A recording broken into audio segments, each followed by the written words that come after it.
ꯃꯌꯥꯝꯕꯨ ꯑꯩꯅ ꯌꯥꯝꯅ ꯏꯀꯥꯏ ꯈꯨꯝꯅꯕ ꯎꯠꯆꯕꯒ ꯂꯣꯏꯅꯅ ꯏꯀꯣꯛꯅꯣꯅ ꯈꯨꯔꯨꯝꯖꯔꯤ ꯏꯁꯣꯔꯒꯤ ꯋꯥꯍꯩ ꯄꯥꯊꯣꯛꯆꯒꯦ ꯇꯥꯃꯤꯟꯅꯁꯤ ꯐꯣꯡꯗꯣꯛꯄꯤꯕ ꯄꯟꯗꯨꯞ 3 ꯄꯗ 14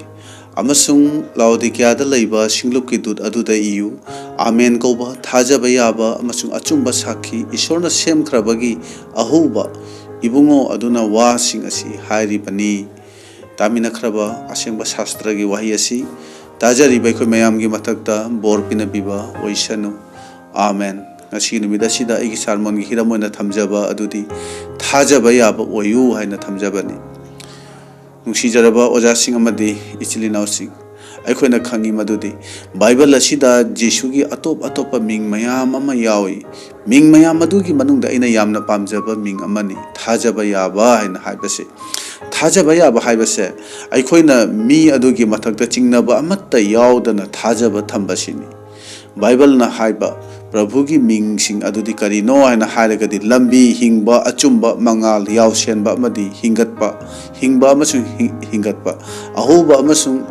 अरोइबा असिना चिंगबसिंग असे माकी मिंगसिंगनी अदुबु ngasi aina haijaningbadi jisugi maming ama oriba thajaba yaba haina haribasidi mi ayambana khangnadaba oiba yai haina aina khanjabani thajaba yaba haibasi prabhugi character ni mahakpu aikoina thajaba yabani mahana haidokhiba wahi asi yamna luba yamna mamal yamba athoibani maduda mahana yadaba kari amata tawde haidokhibadu mahana mapung phahanbani माउंड लैरिबा character असिमक मागी मचा मनाई ओइबसिंगदा लैबसे माकी अपामबनी अदुना मरम ओइरगा माकी मफमदा थाजब थंबसे मांगना पामबनी एफिसम पंदु मंगागी अमदा Sumana high अचानबा मचा सिंगुमना ईश्वरगी मतौ लौबसिंग ओइबियु हैन हाइबनी अदुना अइखोइसु थाजब याबसे ओइबताई ngasi अइखोइ अमना अमदा नहाग जिसुबु थाजबरा हैन हंगनरबदी होय थाजे हैन अइखोइ खुदिंमंगना हाइगनी अदुबु लुरिबो वाफमदी नाग थाजब याबदु ओइरबरा हैन हाइबसिनी ईश्वरना यंगकप मतमदा नहाकु थाजब याबा थबक सिनब याबा मीदु ओइना अइखोइबु महांगना खनबिरमगदरा बाइबलना हाइरि ईश्वरगी वाहि असि ताख्रबसिंग अदुना थाजब याबा मी ओइद्रबसु ईश्वरगी वाहिदि थाजब याबनी हैन हाइरि पोल न रोमियो सिंह दाइबनी ईश्वरगी वाही थुंग्रबा सिंह अयाम्बा थाजब याबदु ओइखिदे अदुना ईश्वरना पामबदी महाक्सी थाजब याबदु ओइबगी मरमना माउंड थाजब थंबगुमना अइखोइनसु थाजब याबा ओइबसिनी ngasi numida sida thajaba yaba faithfulness haibasi karino haibasi matangda kharadang aiya haidokjage thajaba yaba haibasidi थाजबा याबा हाइबसे करिनो हैना हारगदी नहांगना ईश्वरगी मफमदा प्रार्थना तौजरी महाकु थागचरी माउंदा आशा थमजरी अदुबु महाक्ति तुमिन्ना लैरी नाकी मफमदा उहनबीबा नत्रगा महांगना वा ngangbीबा करी अमता तौदे नाकी अवाबगी फिबम अदुदा अहोंबा करी मता लैत्री मतम कया असुम हौख्रबसु नहांगना मागी मफमदा थाजबा थंबदुनी थाजबा हैना हाइबसे अखोइना खंगबा याबदे प्रभुना तुमिन्ना लैबदो मा करिसु तौदना लैब नत्ते हाइबसिनी महांगना तुमिन्ना लैख्रबदी यामना अंगकपा यामना माइपाकपा थबक अमा फोंदोरकपनी अखोइना खंगी अरीब वालेब नबगी अरोइब लाइरिक मलाखी अमसुंग अनौब वालेब नबगी माथीगी मरक्ता चही चामरीगी गैप चही चामरीगी अहांगबा मफम अमा लैरी चही चामरी असिदा इजराइल दा माइचौ अमत थारखिदे मसीगी मतम मसीदा फरीसीसिंग थोरखिबनी मसीगी मरमदी ईश्वरगी वाही ईश्वरगी पाउजेल लाक्त्रब नत्रग ताद्रब मफम नत्रग मतम अदुदा फरीसीसिंग थोरकपनी अदुना चही चामरी तुमिन्ना लैरब मतुंगदा खंगहौदना जीसु ख्रिस्ट से तबंग पांदा लाखिबनी अदुना अइखोइगी प्रार्थना की पाउखुम फंगदबसे मपु इबुंगना तुमिन्ना तासिनदना लैबनी हैना अइखोइ खल्लोसी अइखोइगी दमकता अंगकप करिनो अमा महांगना थौरांग तौबिरिबनी हाइबसे मसे अइखोइ खंगसी मदुदा ईश्वरना अइगी दमक असुमना तौबिगनी हाइबसे खल्लुदे हाइदुना अंगकप हरावबा अमा अइखोइदा पोकपनी ꯑꯩꯈꯣꯏꯅ ꯈꯪꯉꯤ ꯃꯗꯨꯗꯤ ꯂꯥꯖꯔꯅ ꯅꯥꯔꯤꯕꯗꯨꯗꯒꯤ ꯍꯤꯡꯅꯅꯕ ꯀꯟꯅ ꯍꯣꯠꯅꯩ ꯑꯗꯨꯕꯨ ꯉꯝꯈꯤꯗꯦ ꯂꯥꯖꯔ ꯁꯤꯈꯤ ꯑꯗꯨꯕꯨ ꯂꯥꯖꯔ ꯍꯦꯛ ꯁꯤꯔꯦ ꯇꯥꯕꯗ ꯖꯤꯁꯨ ꯂꯥꯛꯈꯤꯕꯅꯤ ꯑꯗꯨꯒ ꯃꯍꯥꯛꯅ ꯑꯉꯛꯄ ꯊꯕꯛ ꯃꯍꯥꯛꯅ ꯇꯧꯈꯤꯕꯅꯤ ꯀꯔꯤꯒꯨꯝꯕ ꯃꯇꯝꯗꯗꯤ ꯏꯁꯣꯔꯅ ꯉꯥꯏꯕꯁꯦ ꯑꯩꯈꯣꯏꯅ ꯉꯝꯖꯕ ꯈꯪꯖ ꯍꯩꯖꯕ ꯄꯨꯝꯅꯃꯛ ꯍꯣꯠꯅꯗꯨꯅ ꯂꯣꯏꯔꯕ ꯃꯇꯨꯡ ꯀꯥꯟꯅꯗ꯭ꯔꯕ ꯃꯇꯝ ꯑꯗꯨꯗ ꯃꯍꯥꯛꯀꯤ ꯑꯉꯛꯄ ꯊꯕꯛ ꯑꯗꯣ ꯎꯠꯀꯦ ꯅꯠꯇ꯭ꯔꯒ ꯇꯧꯒꯦ ꯍꯥꯏꯕꯁꯦ ꯃꯁꯤ ꯃꯍꯥꯛꯅ ꯈꯟꯕꯅꯤ ꯑꯗꯨꯅ ꯏꯁꯣꯔꯒꯤ ꯃꯤꯠꯌꯦꯡꯗ ꯊꯥꯖꯕ ꯌꯥꯕ ꯑꯃꯁꯨꯡ ꯏꯁꯣꯔꯗ ꯊꯥꯖꯕ ꯊꯝꯕꯁꯤꯒꯤ ꯃꯇꯥꯡꯗ ꯑꯩꯈꯣꯏ ꯕꯥꯏꯕꯜꯗꯒꯤ ꯄꯥꯟꯗꯝ ꯈꯔ ꯉꯁꯤꯒꯤ ꯅꯨꯃꯤꯠ ꯑꯁꯤꯗ ꯑꯩꯈꯣꯏ ꯌꯦꯡꯃꯤꯟꯅꯁꯤ ꯅꯣꯡꯃ ꯖꯤꯁꯨꯅ ꯇꯨꯔ ꯑꯃꯁꯨꯡ ꯁꯤꯗꯣꯟꯒꯤ ꯂꯝꯗ ꯂꯥꯛꯏ ꯃꯊꯤ ꯄꯟꯗꯨꯞ 15:12 ꯃꯗꯨꯗ ꯀꯅꯥꯅꯤꯌꯥ ꯅꯨꯄꯤ ꯑꯃꯅ ꯃꯥꯒꯤ ꯃꯆꯥꯅꯨꯄꯤ ꯚꯨꯠꯅ ꯑꯣꯠꯄꯗꯨ ꯀꯟꯕꯤꯅꯕ ꯖꯤꯁꯨꯗ ꯀꯟꯅ ꯃꯍꯥꯛꯅ ꯍꯥꯏꯖꯕꯅꯤ ꯑꯗꯨꯕꯨ ꯖꯤꯁꯨꯅ ꯀꯔꯤꯁꯨ ꯈꯨꯝꯂꯝꯗꯦ ꯁꯦꯕꯣꯛꯁꯤꯡꯅꯁꯨ ꯅꯨꯄꯤꯗꯨꯒꯤ ꯃꯇꯧ ꯑꯗꯨꯗ ꯅꯨꯡꯉꯥꯏꯇ꯭ꯔꯗꯨꯅ ꯃꯥꯕꯨ ꯊꯥꯗꯣꯛꯄꯤꯈ꯭ꯔꯣ ꯍꯥꯏꯅ ꯁꯦꯕꯣꯛꯁꯤꯡ ꯑꯗꯨꯅ ꯖꯤꯁꯨꯗ ꯍꯥꯏꯖꯕꯅꯤ ꯑꯗꯨꯕꯨ ꯖꯤꯁꯨꯅꯗꯤ ꯍꯥꯏꯕꯁꯦ ꯃꯥꯅ ꯀꯔꯤ ꯍꯥꯏ 이스라엘기 이mun기 망크라바 야오싱다 타바 나타나 아이부 타락대나 하이바니 아두부 누피 아두나 아이부 빵비우 하이도나 망 하이자바디 렙데 마나 갑자바 라우자바 렙데 마두다 지수나 안강싱 아두기 딸라우두나 후이싱다 혼진바 좀데 하이나 망 하이바니 마시다 지수나 하이바시디 아이세 딸라두니 hingbagi achapot adu aine na haibani ahanbada jihudi singbu thawai chinjak to pijanaba kanbinaba lakpani angang singbu pijanaba lakpani hui singbu pijanaba lakpana te ana man hai jisuna haibase ahanbada aina poklakli ba jati adugi tamo aise lakpani makhoi bu hana kanbinaba lakpani nakhoi gi dikonani ngaiba tabani ana haibani adubu nupi dugi yamna angakpa wafam amadi karino ana haibabu chumi prabhu hui sing aduna su makhoi gi mapu sing gi mes dagi tarakpa makup matai chai hena mana khumkhibani masi tabada jisuna pela dun he nupi nang yamna thajade nangna ningjaba adu nangonda oirasanu amasu magi macha nupi adu pungja adu dagi phanbire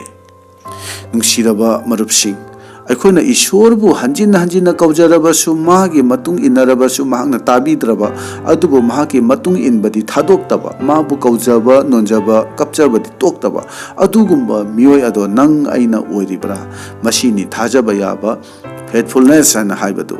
ꯏꯁꯣꯔꯕꯨ ꯌꯥꯝꯅ ꯍꯔꯥꯎꯍꯟꯕꯁꯤ ꯀꯔꯤꯅꯣ ꯍꯥꯏꯅ ꯍꯥꯏꯔꯒꯗꯤ ꯃꯉꯣꯟꯗ ꯍꯦꯟꯅ ꯅꯛꯁꯤꯟꯕꯁꯤꯅꯤ ꯃꯍꯥꯛꯅ ꯅꯪꯒꯤꯗꯃꯛ ꯀꯔꯤꯃꯠꯇ ꯇꯧꯗ꯭ꯔꯕꯁꯨ ꯃꯍꯥꯛꯄꯨ ꯀꯧꯖꯗꯨꯅ ꯃꯍꯥꯛꯀꯤ ꯇꯨꯡꯗ ꯑꯁꯨꯝ ꯏꯟꯅꯕꯁꯤꯅ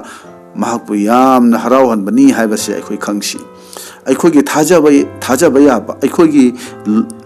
ꯂꯣꯌꯦꯜꯇꯤ ꯑꯁꯦ ꯀꯔꯝꯕ ꯃꯇꯝꯗ ꯆꯥꯡꯌꯦꯡ ꯇꯧꯋꯤ ꯍꯥꯏꯅ ꯍꯥꯏꯔꯒꯗꯤ ꯏꯁꯣꯔꯅ ꯄ꯭ꯔꯥꯔꯊꯅꯥꯒꯤ ꯄꯥꯎꯈꯨꯝ ꯄꯤꯕꯤꯗꯅ ꯇꯨꯃꯤꯟꯅ ꯂꯩꯈ꯭ꯔꯕꯗ ꯅꯍꯥꯛꯅ ꯃꯥꯒꯤ ꯃꯇꯨꯡ ꯏꯟꯕ ꯊꯥꯗꯣꯛꯇꯕ꯭ꯔꯥ ꯃꯁꯤ ꯃꯍꯥꯛꯅ ꯌꯦꯡꯕꯅꯤ ꯃꯁꯤ ꯃꯍꯥꯛꯅ ꯑꯩꯈꯣꯏꯗꯒꯤ ꯄꯥꯝꯕꯅꯤ ꯑꯁꯨꯝꯅ ꯃꯍꯥꯛꯅ ꯆꯥꯡꯌꯦꯡ ꯑꯁꯦ ꯑꯩꯈꯣꯏꯗ ꯇꯧꯕꯅꯤ ꯊꯥꯖꯕ ꯑꯩꯈꯣꯏꯒꯤ ꯄꯨꯟꯁꯤꯗ ꯏꯁꯣꯔꯗ ꯅꯤꯖꯗꯕ ꯃꯇꯝꯗꯁꯨ ꯃꯌꯥꯝ ꯑꯃ ꯐꯪꯕ ꯃꯇꯝ ꯂꯩꯕꯅꯤ ꯑꯗꯨꯕꯨ ꯅꯤꯖꯕꯗ ꯋꯥꯔꯕ ꯄꯨꯟꯁꯤꯗ ꯃꯍꯥꯛꯅ ꯀꯔꯤꯃꯠꯇ ꯇꯥꯕꯤꯗꯕ ꯏꯁꯣꯔꯅ ꯇꯨꯃꯤꯟꯅ ꯂꯩꯈꯤꯕꯁꯨ ꯌꯥꯎꯏ ꯑꯗꯨꯒꯨꯝꯕ ꯃꯇꯝ ꯑꯗꯨꯗ ꯑꯩꯈꯣꯏꯒꯤ ꯊꯥꯖꯕ ꯌꯥꯕ ꯑꯩꯈꯣꯏꯒꯤ ꯂꯣꯌꯦꯜꯇꯤ ꯑꯗꯣ ꯆꯥꯡ ꯇꯧꯔꯤꯕꯅꯤ ꯍꯥꯏꯕꯁꯦ ꯃꯁꯤ ꯑꯩꯈꯣꯏ ꯈꯪꯁꯤ ꯃꯇꯝ ꯑꯗꯨꯗ ꯅꯍꯥꯛ ꯀꯅꯥꯅꯣ ꯅꯍꯥꯛ ꯀꯌꯥ ꯌꯥꯝꯅ ꯊꯥꯖꯕꯅꯣ ꯅꯍꯥꯛ kaya yamna thajaba yabano haibase chang tawbani matam aduda nang aise kanano haibadu karamba makhalgi thajabano haibadu tasengna khangba yarabani khanduna yengbu chahi tarani thoi chupna nupi gi lainana naduna na lairibi nupi adudadi jisuda nijadrabasu mahagna phangjakhibani mahaki anabado kokhi adubu masigi kananiagi nupi sinadi macha nupi bhut changbi adugi damak leptan haijabada hekta magna phangkhide awaba ama magna thengnakhi ꯑꯩꯈꯣꯏꯅ ꯈꯪꯕ ꯌꯥꯕꯗꯤ Bible ꯑꯁꯤꯗ ꯖꯤꯁꯨꯅ ꯇꯧꯔꯤꯕ ꯑꯉꯛꯄ ꯊꯕꯛ ꯈꯨꯗꯤꯡꯃꯛꯁꯦ ꯑꯩꯈꯣꯏꯒꯤ ꯇꯝꯖꯅꯕꯒꯤꯗꯃꯛ ꯑꯉꯛꯄ ꯄꯥꯔꯥ ꯑꯃꯃꯝꯅꯤ ꯍꯥꯏꯕꯁꯤ ꯃꯁꯤ ꯑꯩꯈꯣꯏ ꯈꯪꯕ ꯐꯩ ꯅꯨꯄꯤ ꯑꯁꯤꯒꯨꯝꯅ ꯑꯩꯈꯣꯏꯅ ꯖꯤꯁꯨꯗ ꯍꯥꯏꯖꯕ ꯅꯣꯟꯖꯕ ꯀꯞꯆꯕ ꯂꯥꯎꯖꯕꯒ ꯂꯣꯏꯅꯅ ꯂꯦꯞꯄ ꯂꯩꯇꯅ ꯃꯥꯒꯤ ꯃꯇꯨꯡ ꯑꯁꯨꯝ ꯏꯟꯖꯗꯨꯅ ꯆꯠꯄꯁꯤꯗ ꯈꯪꯍꯧꯗꯅ ꯃꯍꯥꯛꯅ ꯑꯩꯈꯣꯏꯕꯨ ꯍꯦꯛ ꯂꯧꯁꯤꯟꯕꯤꯕ ꯑꯩꯈꯣꯏꯕꯨ ꯌꯥꯕꯤꯕ ꯃꯇꯝ ꯑꯗꯨꯗꯒꯤꯗꯤ ꯅꯪ ꯑꯩꯒꯤ ꯄꯨꯟꯁꯤꯒꯤ ꯑꯅꯧꯕ ꯃꯇꯝ ꯑꯅꯧꯕ ꯁꯤꯖꯟ ꯑꯃ ꯍꯧꯒꯗꯕꯅꯤ ꯑꯩꯈꯣꯏꯅ ꯈꯪꯉꯤ जोसेफ की मरम दा इखोना खंगी मदुदी मयाम सिंगी अमदी इजिप्ट की अंगम अथौ सिंगी मरम ना महा कया ता इकाइबा अमदी अवा ना महाना खांगखिबा कैसुम संगदा लैखिबा अदुबु महाकी मदुगी अवा नादुगी हेक मतुंगदा महा मिरम मदुदा इजिप्ट लेबाक अपुंबगी गवर्नर महा ओइखिबानी अदुगा रूट ना थबक सूरिबा लौफम अदुमकी माना थबक सूरिबा लौफम अदुमकी मपु अदु रूट ना वरकनी हाइबासे कनानासु हाइबा ngамखिदे मोर्देकाइबु नुंगसिदबा माको येकनादुना मागना माको येकनबा अमगुमना खंदुना हाननबगी दमकता सरो सिंदुना निंगथौगी मनाक्ता पुसिलखिबा हमान मसामकना मोर्देकाइदा निंगथौगी रिवार्ड निंगथौगी खुदोल अदो पिहनखिबनी निंगथौना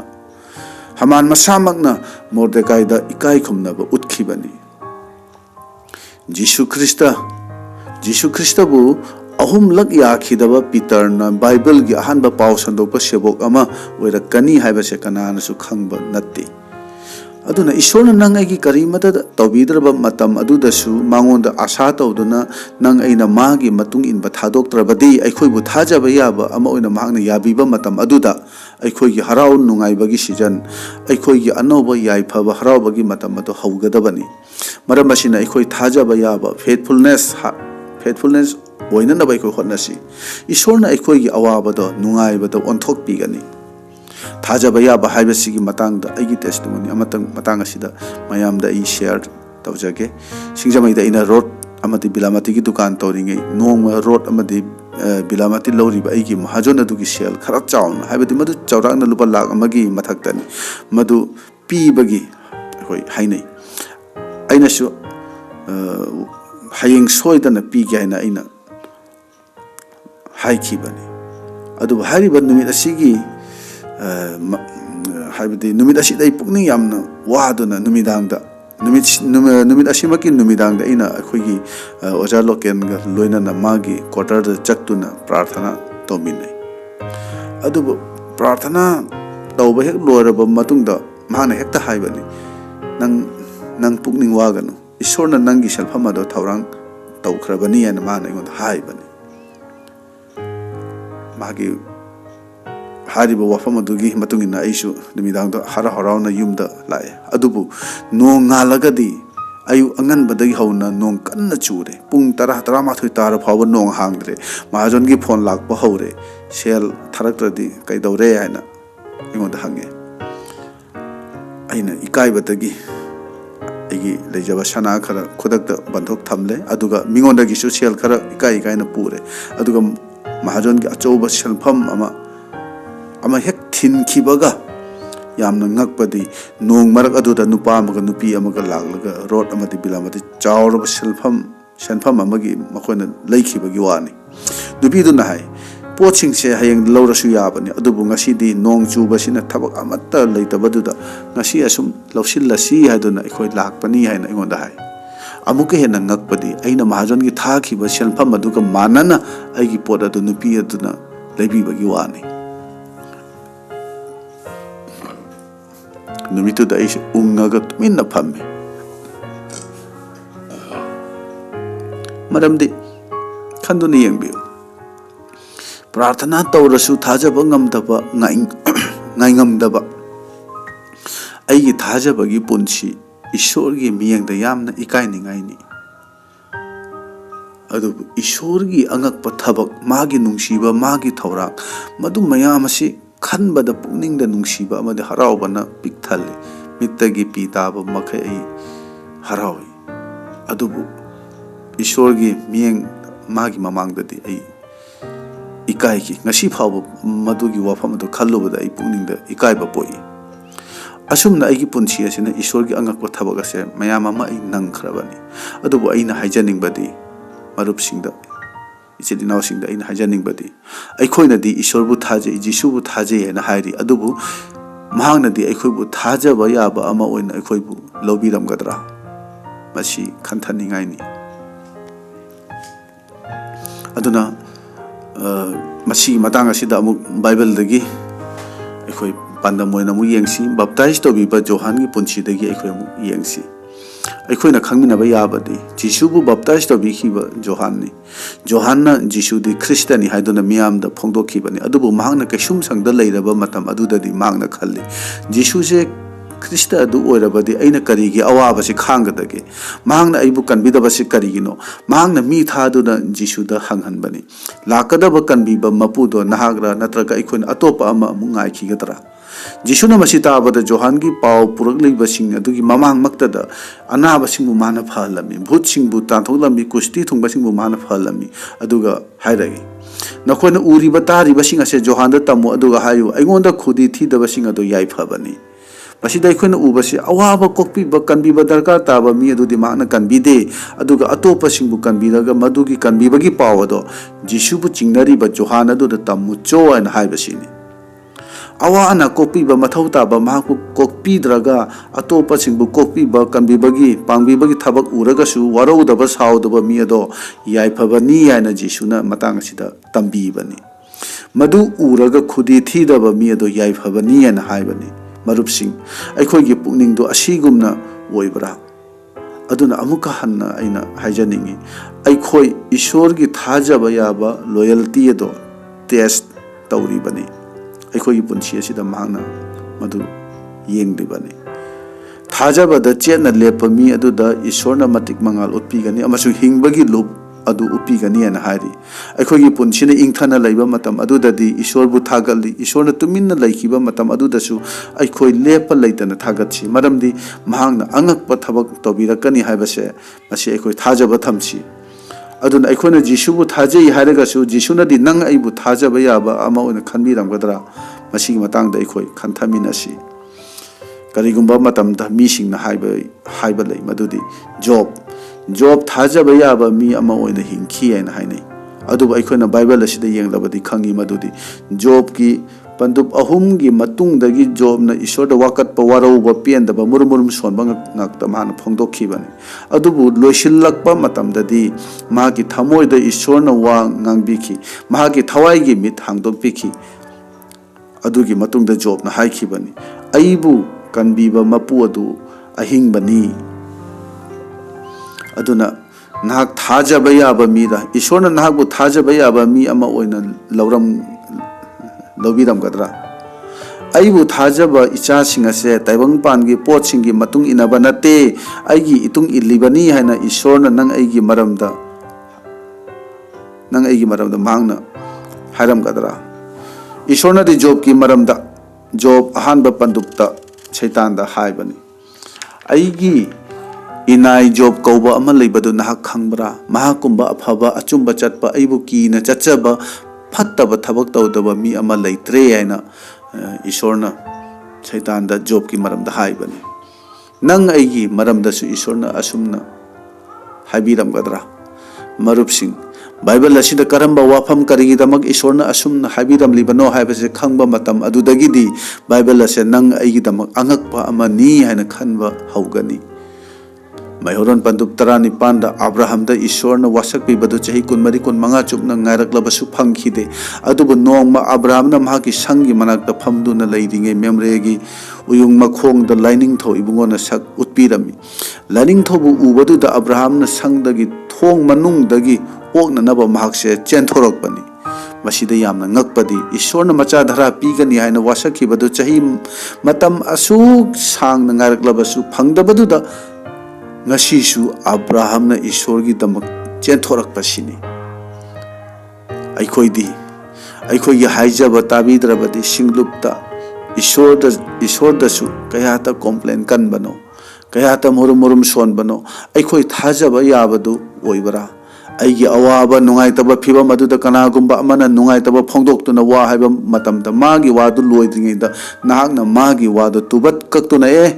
ꯏꯁꯣꯔꯅ ꯑꯩꯒꯤꯗꯃꯛ ꯑꯉꯛꯄ ꯑꯃ ꯇꯧꯕꯤꯔꯛꯀꯅꯤ ꯍꯥꯏꯅ ꯍꯥꯏꯗꯣꯛꯄ ꯉꯝꯅꯅꯕ ꯑꯩꯈꯣꯏ ꯍꯣꯠꯅꯁꯤ ꯃꯔꯨꯞꯁꯤꯡ ꯑꯕ꯭ꯔꯥꯍꯝꯒꯤ ꯊꯥꯖꯕ ꯌꯥꯕ ꯃꯇꯧ ꯑꯁꯦ ꯑꯩꯈꯣꯏ ꯇꯝꯁꯤ ꯏꯁꯣꯔꯅ ꯅꯪ ꯑꯩꯒꯤ ꯍꯥꯏꯖꯕ ꯇꯥꯕꯤꯗ꯭ꯔꯕꯁꯨ ꯏꯁꯣꯔꯒꯤꯗꯃꯛ ꯁꯤꯡꯂꯨꯞꯀꯤꯗꯃꯛ ꯍꯛꯆꯥꯡꯅ ꯄꯥꯡꯒꯟꯅ ꯐꯔꯤꯉꯩ ꯆꯦꯟ ꯆꯣꯡꯗꯨꯅ ꯐꯖꯅ ꯑꯩꯈꯣꯏ ꯊꯧꯒꯜ ꯇꯧꯁꯤ ꯍꯥꯏꯖꯕ ꯇꯥꯕꯤꯗ꯭ꯔꯦ ꯑꯋꯥꯕꯅ ꯅꯜꯂꯦ ꯍꯥꯏꯗꯨꯅ ꯑꯩꯈꯣꯏ ꯄꯨꯛꯅꯤꯡ ꯋꯥꯈꯜ ꯍꯟꯊꯒꯗꯧꯕ ꯅꯠꯇꯦ ꯑꯩꯈꯣꯏꯒꯤ ꯊꯥꯖꯕ ꯌꯥꯕ ꯃꯑꯣꯡ ꯑꯗꯨꯗ ꯍꯟꯊꯗꯅꯕ ꯑꯩꯈꯣꯏ ꯍꯣꯠꯅꯁꯤ ꯑꯩꯁꯦ ꯑꯋꯥꯕꯅ ꯈꯨꯗꯨꯝ ꯆꯜꯂꯦ ꯑꯋꯥꯕꯅ ꯈꯨꯗꯨꯝ ꯆꯜꯂꯦ ꯍꯥꯏꯅ ꯏꯁꯥꯅ ꯌꯥꯖꯔꯒꯗꯤ ꯃꯗꯨꯃꯛ ꯑꯩꯒꯤ ꯑꯣꯏꯒꯅꯤ ꯃꯗꯨꯗ ꯑꯗꯨꯅ ꯊꯥꯖꯕ ꯌꯥꯕ ꯑꯋꯥꯕ ꯀꯣꯛꯄꯤꯕ ꯏꯪꯊꯕ ꯄꯤꯕꯤꯕ ꯉꯝꯕ ꯖꯤꯁꯨꯕꯨ ꯌꯦꯡꯗꯨꯅ ꯑꯩꯈꯣꯏ ꯍꯔꯥꯎꯕ ꯇꯝꯁꯤ ꯑꯋꯥꯅ ꯑꯃꯁꯨꯡ ꯁꯦꯡꯗꯕ ꯊꯋꯥꯏꯒꯤ ꯄꯨꯛꯅꯤꯡ ꯍꯟꯊꯍꯟꯕ ꯌꯥꯕ ꯋꯥꯐꯝ ꯈꯨꯗꯤꯡꯒꯤ ꯃꯥꯌꯣꯛꯇ ꯏꯁꯣꯔꯒꯤ ꯋꯥꯍꯩ ꯐꯣꯡꯗꯣꯛꯇꯨꯅ ꯃꯈꯣꯏꯒꯤ ꯃꯥꯌꯣꯛꯇ ꯂꯦꯞꯅꯅꯕ ꯑꯩꯈꯣꯏ ꯍꯣꯠꯅꯁꯤ ꯕꯥꯏꯕꯜꯅ ꯍꯥꯏꯔꯤ ꯑꯩꯈꯣꯏꯒꯤ ꯊꯥꯖꯕꯒꯤ ꯑꯃꯁꯨꯡ ꯋꯥꯍꯩꯒꯤ ꯃꯇꯨꯡ ꯏꯟꯅ ꯑꯩꯈꯣꯏꯗ ꯃꯗꯨ ꯊꯣꯛꯄꯅꯤ ꯑꯩꯉꯣꯟꯗ ꯂꯩꯔꯤꯕ ꯑꯋꯥ ꯑꯅꯥꯁꯤ ꯀꯣꯛꯂꯔꯣꯏ ꯃꯁꯤ ꯐꯔꯔꯣꯏ ꯍꯥꯏꯅ ꯊꯥꯖꯔꯒꯗꯤ ꯃꯗꯨ ꯑꯩꯉꯣꯟꯗ ꯑꯁꯨꯝ ꯂꯩꯕ ꯇꯥꯕꯅꯤ ꯃꯔꯝꯗꯤ ꯃꯗꯨ ꯑꯩꯒꯤ ꯊꯥꯖꯕꯗꯨꯅꯤ ꯊꯥꯖꯕꯗꯨꯒꯤ ꯃꯇꯨꯡ ꯏꯟꯅ ꯑꯩꯅ ꯉꯥꯡꯊꯣꯛꯂꯨꯕꯒꯤ ꯃꯍꯩ ꯑꯗꯣ ꯑꯩ ꯐꯪꯖꯕꯅꯤ ꯑꯗꯨꯅ ꯑꯩꯈꯣꯏ ꯁꯩꯇꯥꯟꯕꯨ ꯉꯥꯡꯕ ꯆꯩꯕ ꯇꯥꯟꯕ ꯉꯝꯕ ꯑꯃꯃꯝ ꯑꯣꯏꯁꯤ ꯑꯩꯈꯣꯏ ꯈꯨꯗꯤꯡꯃꯛ ꯁꯩꯇꯥꯟꯒꯤ ꯃꯥꯌꯣꯛꯇ ꯏꯁꯥꯒꯤ ꯏꯃꯨꯡ ꯃꯅꯨꯡꯒꯤ ꯗꯣꯔ ꯀꯤꯄꯔ ꯅꯠꯇ꯭ꯔꯒ ꯁꯦꯀ꯭ꯌꯨꯔꯤꯇꯤ ꯒꯥꯔꯗ ꯑꯃꯃꯝ ꯑꯩꯈꯣꯏ ꯑꯣꯏꯅꯅꯕ ꯍꯣꯠꯅꯁꯤ ꯄꯣꯜꯅ ꯃꯥꯡꯅ ꯂꯤꯡꯈꯠꯆꯕ ꯁꯤꯡꯂꯨꯞꯇ ꯑꯁꯨꯝꯅ ꯍꯥꯏ ꯃꯗꯨꯗꯤ ꯑꯩꯅ ꯃꯐꯝꯁꯤꯗꯒꯤ ꯆꯠꯈ꯭ꯔꯕ ꯃꯇꯨꯡꯗ ꯅꯈꯣꯏꯕꯨ ꯃꯥꯡ ꯇꯥꯛꯍꯟꯅꯕꯒꯤꯗꯃꯛꯇ ꯀꯩꯁꯥꯜꯁꯤꯡ ꯂꯥꯛꯀꯅꯤ ꯂꯥꯟꯅ ꯇꯝꯕꯤꯕꯁꯤꯡ ꯆꯪꯉꯛꯀꯅꯤ ꯍꯥꯏꯅ ꯍꯥꯏꯕꯅꯤ ꯄꯣꯜꯅ ꯂꯩꯔꯤꯉꯩꯗꯗꯤ ꯃꯈꯣꯏ ꯆꯪꯕ ꯉꯝꯗꯦ ꯃꯍꯥꯛꯅ ꯁꯤꯡꯂꯨꯞꯄꯨ ꯐꯖꯅ ꯉꯥꯛꯁꯦꯜꯂꯤ ꯑꯁꯨꯝꯅ ꯑꯩꯈꯣꯏꯅꯁꯨ ꯏꯁꯥꯒꯤ ꯏꯃꯨꯡ ꯃꯅꯨꯡꯕꯨ ꯐꯠꯇꯕ ꯄꯨꯝꯅꯃꯛꯇꯒꯤ ꯉꯥꯛꯁꯦꯟꯁꯤ ꯑꯗꯨꯗꯤ ꯅꯠꯇꯅ ꯑꯩꯈꯣই ꯏꯁꯥꯅ ꯌꯥꯖꯔꯒ ꯁꯦꯡꯗꯕ ꯊꯋꯥꯏꯕꯨ ꯑꯩꯈꯣꯏꯅ ꯀꯧꯁꯤꯜꯂꯤꯕ꯭ꯔꯥ ꯃꯣꯕꯥꯏꯜꯗ ꯇꯤꯚꯤꯗ ꯕꯣꯂꯤꯋꯨꯗ ꯑꯃꯗꯤ ꯍꯣꯂꯤꯋꯨꯗꯀꯤ ꯏꯁꯩ ꯁꯤꯅꯦꯃꯥ ꯌꯦꯡꯗꯨꯅ ꯃꯗꯨ ꯊꯥꯗꯨꯅ ꯑꯦꯟꯇꯔꯇꯦꯟ ꯑꯣꯏꯕ ꯄ꯭ꯔꯣꯒ꯭ꯔꯥꯝ ꯀꯌꯥ ꯌꯦꯡꯗꯨꯅ ꯊꯥꯖꯗꯕ ꯃꯤꯁꯤꯡꯒ ꯇꯤꯟꯅꯗꯨꯅ ꯃꯈꯣꯏꯒꯤ ꯃꯇꯧ ꯇꯝꯗꯨꯅ ꯁꯩꯇꯥꯟꯕꯨ ꯀꯧꯁꯤꯜꯂꯤꯕ꯭ꯔꯥ ꯑꯩꯈꯣꯏ ꯋꯥꯈꯜ ꯇꯧꯁꯤ ꯇꯥꯏꯕꯪꯄꯥꯟꯒꯤ ꯑꯣꯏꯕ ꯅꯝꯊꯥꯛ ꯑꯃꯗꯤ ꯃꯤꯅꯝꯕꯒꯤ ꯂꯥꯡꯗ ꯇꯥꯗꯅꯕ ꯑꯩꯈꯣই ꯑꯁꯤꯡꯕꯒꯨꯝ ꯑꯣꯏꯅꯅꯕ ꯑꯩꯈꯣই ꯍꯣꯠꯅꯁꯤ ꯏꯁꯣꯔꯒꯤ ꯃꯤꯠꯌꯦꯡꯗ ꯑꯁꯤꯡꯕ ꯊꯥꯖꯕ ꯌꯥꯕ ꯑꯃꯃꯝ ꯑꯩꯈꯣই ꯑꯣꯏꯁꯤ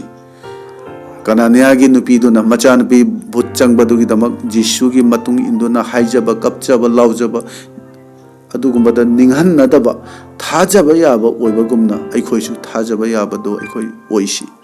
ꯖꯣꯁꯦꯐꯒꯨꯝꯅ ꯃꯣꯔꯗꯦꯀꯥꯏꯒꯨꯝꯅ ꯏꯁꯣꯔꯕꯨ ꯀꯤꯅ ꯆꯠꯆꯕ ꯃꯤꯒꯨꯝ ꯑꯣꯏꯗꯨꯅ ꯊꯥꯖꯕ ꯌꯥꯕꯗꯨ ꯑꯣꯏꯅꯅꯕ ꯍꯣꯠꯅꯁꯤ ꯏꯁꯣꯔꯕꯨ ꯀꯤꯅ ꯆꯠꯆꯕ ꯑꯃꯗꯤ ꯅꯤꯡꯊꯧꯒꯤ ꯊꯧꯒꯟꯗ ꯊꯥꯖꯕ ꯌꯥꯕ ꯑꯣꯏꯕꯒꯤ ꯃꯔꯝꯅ ꯆꯥꯛꯅꯩ ꯐꯤꯅꯤꯗꯨꯅ ꯑꯉꯥꯎꯕꯒꯨꯝ ꯊꯣꯡꯒꯥꯟꯗ ꯐꯝꯗꯨꯅ ꯂꯩꯔꯝꯕ ꯃꯣꯔꯗꯦꯀꯥꯏꯕꯨ ꯅꯤꯡꯊꯧꯅ ꯏꯀꯥꯏ ꯈꯨꯝꯅꯕ ꯎꯠꯇꯨꯅ ꯃꯤꯌꯥꯝ ꯃꯃꯥꯡꯗ ꯁꯛ ꯇꯥꯛꯈꯤꯕꯗꯣ ꯊꯥꯖꯕ ꯌꯥꯕ ꯃꯤ ꯑꯣꯏꯕꯒꯤ ꯃꯔꯝꯅꯅꯤ मधु अखोई पुंसीदसु ओइबा याबनी हाइबसे निंगसिंगमिनसी थाजबा याबा ओइबगी मरमना अखोइबु नोंगमदि ईश्वरना इकाई खुमनबिगनी लुहुब उपिदुना तगुब तरेंगबा फिजेट सेटपीदुना अखोइबु सर्गगी नुंगाइख्रबा कोनुंग अदुदा तरामना ओक्पीगनी अदुना अरोइबा ओइना आइना पाथोकचनिंगबदी अनीसुबा थेसलोनिकिया पंदुब अहुमगी पद अहुमदा हारी प्रभुदी थाजबा याबनी इबुंगोना नखोइबु Pongal कलहनबिगनी अमसुंग फत्तबा अदुदगी नखोइबु ngaksenbigani aduna takraba wahising ase tajariba khoi khuding maki thamoida thawai asengmana thabak tobiduna thajaba yaba amamam oinanaba ishorna thaujan biba bor pina biba oirasanu amen.